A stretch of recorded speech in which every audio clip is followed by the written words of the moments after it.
Hello, everyone. It's so nice to see you all again.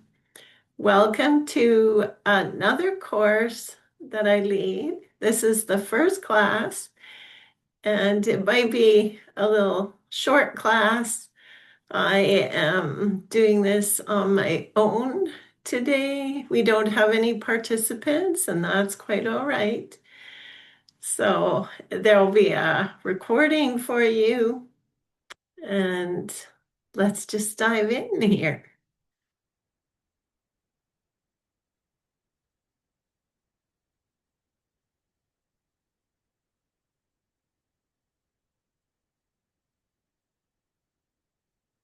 I'm just going to share my screen with you.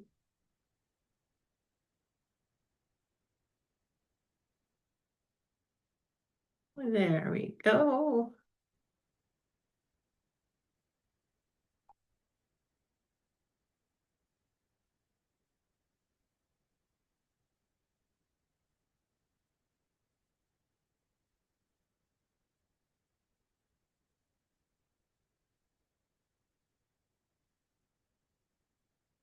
There we are.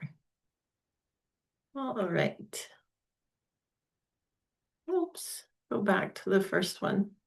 Oh. You see that I will have to change this up a bit because maybe the top has been cut off. I'm not sure.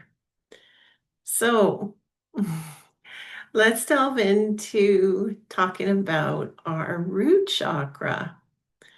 So, our root chakra is also where we have our genitalia, and it's a place where we can hold fear or groundedness.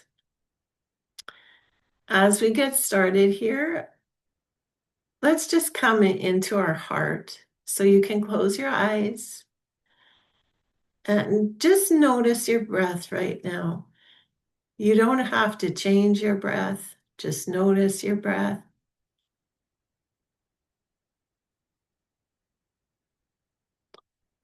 And does it feel like you can take deep breaths, or is it shallow breath?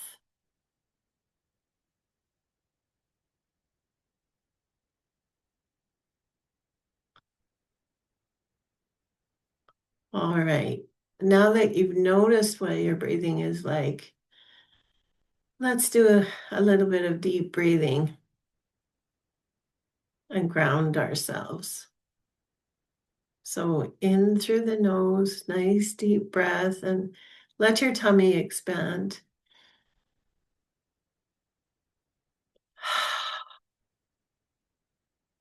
When I'm feeling a little bit nervous, I like to breathe out with a little bit of a push um, through my mouth. So just do what feels right for you.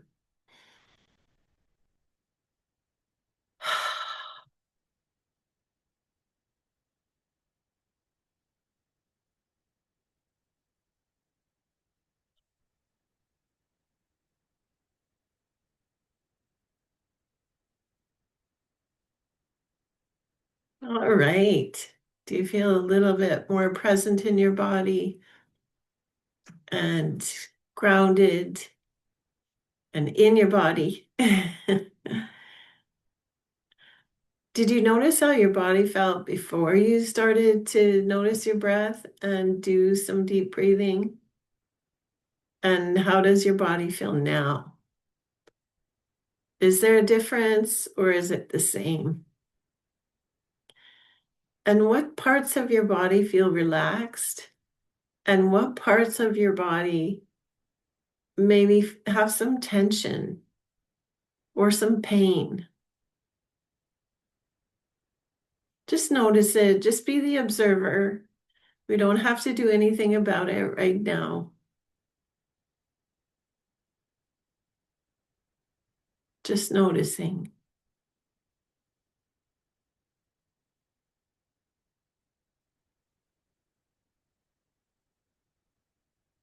So our root chakra, it it holds us to the earth. including what's below our root chakra, our legs and our feet. They hold us to the earth. We place our feet on the earth.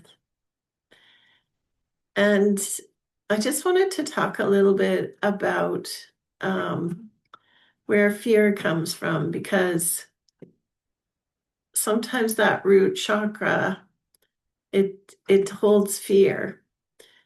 And that fear can come from different things. So the fear comes from the brain and our beliefs, our belief system. And the root chakra is like our fight or flight, our survival. And now as we move into new energies on earth, that is going to be slowly releasing. Our fears will be slowly releasing. So our belief system comes from different things. And where our fear originates is from that belief system. So we might learn from our parents that there's certain things to be afraid of, right? Like parents need to teach us things like things are hot or cold. We need to dress for the cold or dress for the hot. Or they can be things, and like that's well-meaning for our survival. And there can be other things too that our parents teach us from their beliefs that have been handed down from their parents before them and society, and just wanting to feel good about themselves. So they might teach us things that aren't to our benefit. And so they might teach us that we need to be a certain way, or people will think that we don't fit in. So that's one example. We might be taught that we have to be good and well behaved, especially in certain situations, like sitting quietly in school and listening, or sitting in church and respecting what people say. I know that all those things are changing now, and people don't necessarily go to church all the time. People have their own spirituality. But these are just examples of things that we're told growing up, and it can contribute to us having fear. So our culture too may instill fear in us. And, we're expected to be a certain way as women and men, or we're supposed to dress a certain way to be accepted. And what also comes into play is our interpretation of those things that people say are important for us to do for our survival, right? So some people might hear something, like I was telling a story to my husband the other day. It was a memory that came up. All these childhood memories keep bubbling up to the surface, and I feel like that's they're meant to help me shift things within myself so that fear can be released. So I was telling him about my piano teacher, and she was very strict, and I felt the joy of wanting to learn the piano just taken from me. So there could be another child who experienced that strict piano teacher, and that might have motivated them to become a great piano player, right? So our interpretation comes into play when the adults around us tell us certain things. And then there's our thoughts and our judgment, and the brain likes to judge things. The brain helps us with our survival. And so the brain is always analyzing everything. Is this okay for me? Is this not okay for me? So some of the things the brain tells us are, am I good? Am I talented? Am I healthy? And then we start analyzing from there, right? It's like a little diagram, a decision tree, right? That the brain goes through, and it's like a little computer. It gets to one branch, and then there's a yes or a no, and then it goes to another branch, and so on, like a flow chart, right? And then the brain is just off and running into the future. And our body is in the present, and our body is, and our heart is confused and um, maybe feeling stressed and tense and anxious because our heart and our body move slower than our brain, much slower, right? Like a thought is just like that. And then it goes from there. So that's one reason we did the breathing exercise at the beginning, because um, coming into our breath, coming into our body, the breath helps us to be in our body. Closing our eyes helps us to be in our body.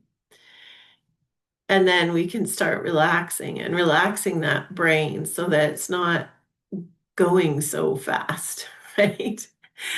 So this is like where our fear originates. And it's like, well, is that beneficial for us or is that not so beneficial? There are benefits to it because we do want some tools for survival. And we also don't want to be really stressed, right? And there's lots going on in the world that can bring fear up in us. Um, and so now is a time for us to master coming into our body, slowing our brain down, slowing those racing thoughts down, and finding some peace within ourselves and some practices to keep that root chakra, which leads to all the other chakras and up, so we can become self-actualized, right? So working on our root chakra is really important right now because the energy can flow right up through there, right up through all our other chakras, and it can make us sick. So let's see if we can find some ways to stay more grounded and healthier. So I put this slide up. This whole presentation came to me when I was waking up the other morning. The whole thing. And I just had to go onto Canva and write it all down when I got up in the morning, because Spirit spoke to me and said, okay, this is what you're going to talk about. So Spirit's just speaking through me. My soul is speaking through this human of mine. And so a question that Spirit wanted me to ask all of you is, who loves me? And you can close your eyes again and you can start doing some of that deep breathing. And just see if anything comes to you here. See if you can quiet the mind and just let your intuition flow. about who loves you.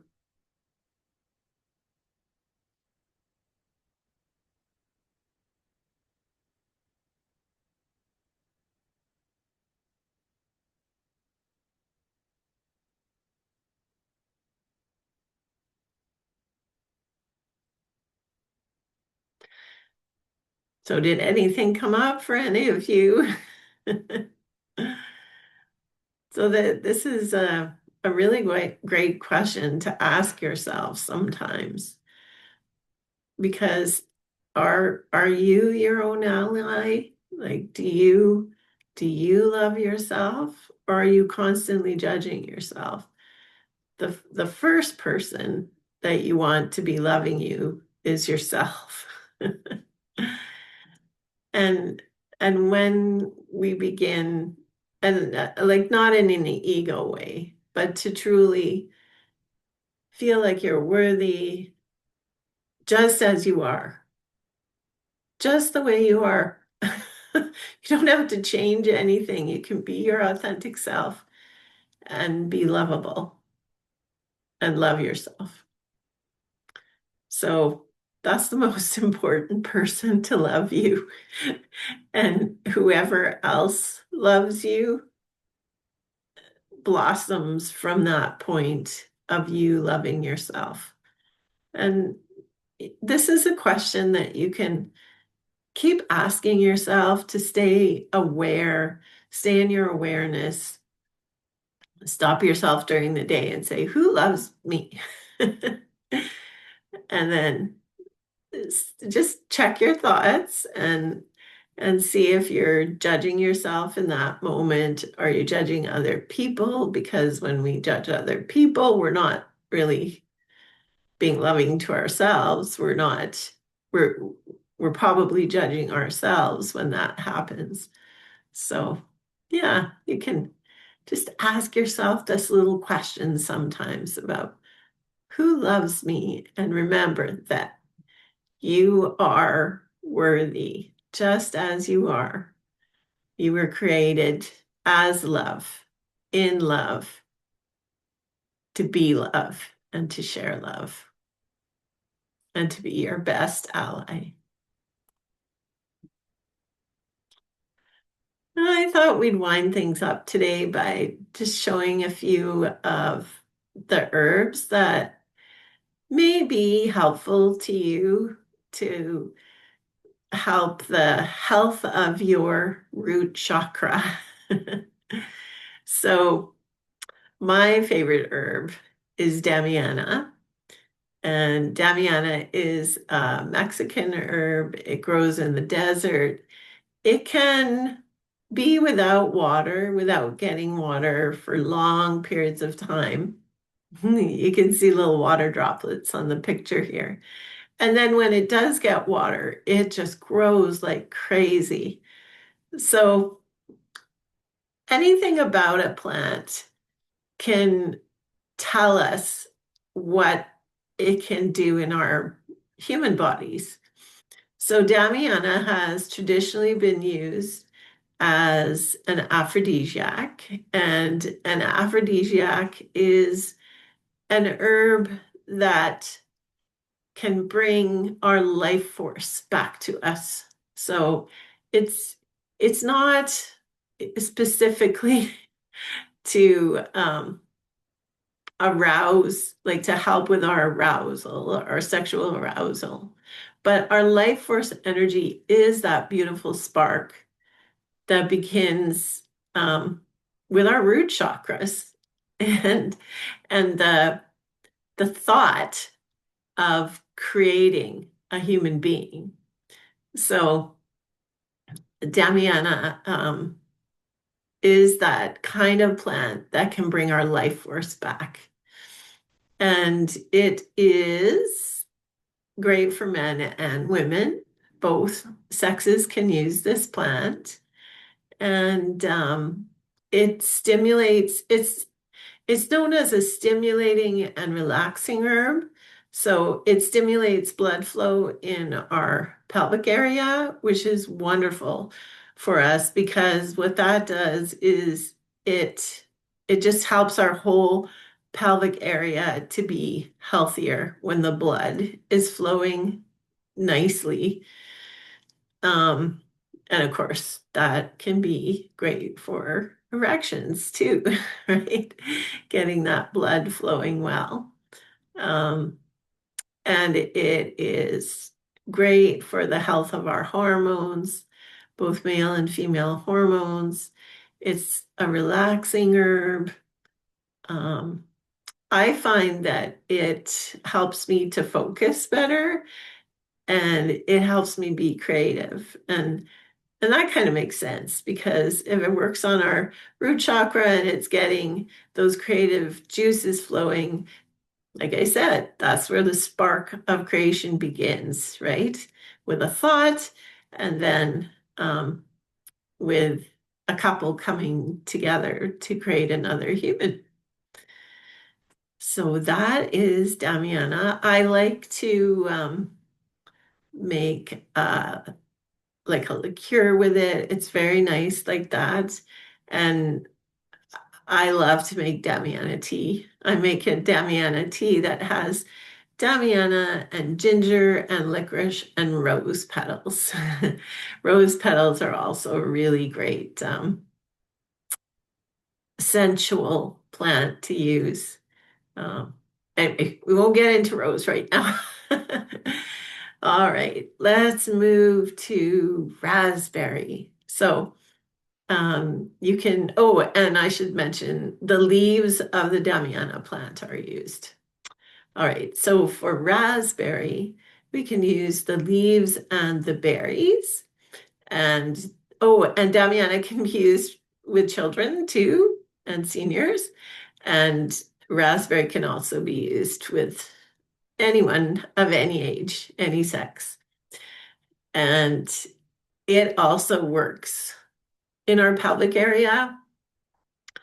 And it's an astringent, which helps to balance the moisture in our tissues. So if there's too much moisture in an area, it will pull that moisture out and balance the moisture in the cells. And it's really tasty, isn't it? It helps ease labor for women. It helps with any kind of genital or urinary health. It tones because it's an astringent. It tones, tightens those tissues, and yeah, so it's really great for our root chakra. All right, so shatavari root is, and maybe when I do this presentation, when I post it, I'll also put the botanical names of all these plants, so you can look them up. Because sometimes plants are called different things in different cultures, um, and then you don't know which plant you're referring to. But if you use the botanical name, then everybody knows what you're talking about, especially if you wanted to go and buy some of these plants for yourself. I I like to use a lot of tonic herbs, which are nutritive and they just tone our tissues, and they can be taken in large quantities over long periods of time. So they're very safe herbs.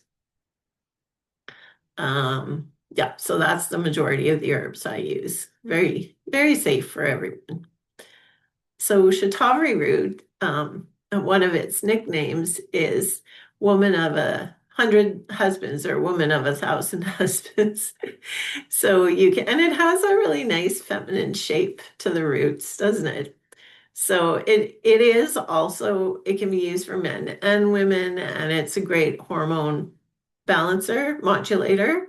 So yeah, I haven't done like a ton of research on shatavari root. I know it's very safe, and you can put about a teaspoon of like powdered shatavari root in a cup of water and make a drink. You can put it into like a chai tea or something milk-based, hot chocolate, different things like that.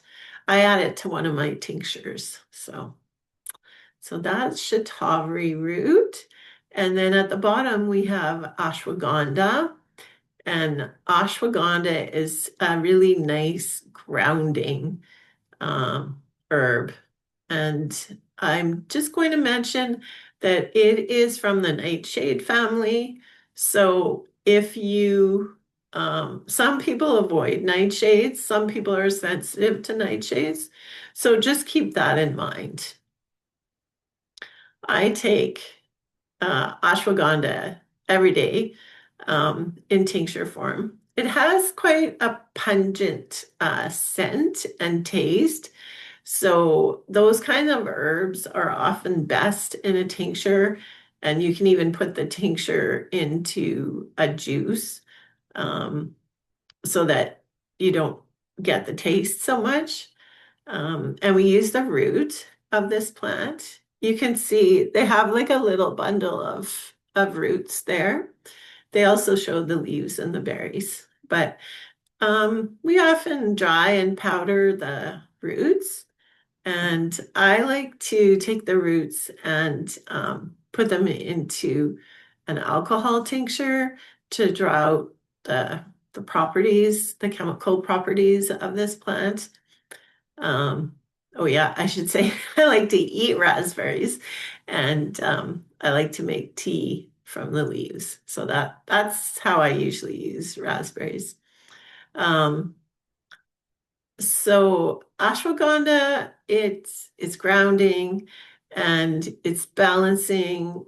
It it I feel like it just helps us feel really integrated and balanced, and it can provide for a very deep sleep. I was feeling for a while that I wasn't going into a deep sleep, so I was getting really tired during the day. And I did some research on ashwagandha, and it is used for nice deep sleep. And I have been going into much deeper sleep. Um, and so that has been really nice because if we don't get our sleep, then we might not go to sleep or stay asleep, and that could be because that root chakra isn't healthy. It's like we're putting those fearful thoughts out into our body, and our body is experiencing fear and tension and anxiety. So, that's one of the reasons that we don't get a good sleep at night. And so ashwagandha is just a really nice comforting herb to help with that. So, and I'll just put a disclaimer that none of these herbs are meant to diagnose or treat any kind of health issue that you're having. I'm not a doctor, so please go see your doctor if you're experiencing anything that you um, feel needs some attention, any health issue that needs attention. So, yeah, those are that's the presentation for our first class. And it was lovely to have you all here and to share this information with you. And I'll just keep creating classes as they come to me, and you can watch the replays. It's a very easy way to take in some information and some wisdom for yourselves. And let's work on our root chakras and our whole being to bring that sense of balance, integration, and calm to our body so that we can be more effective. And remember to be loving to ourselves because that makes us more effective and more attractive to other people to shine our sparkling lights out there into the world. So Thank you so much, everybody. Love you all. Have a good night.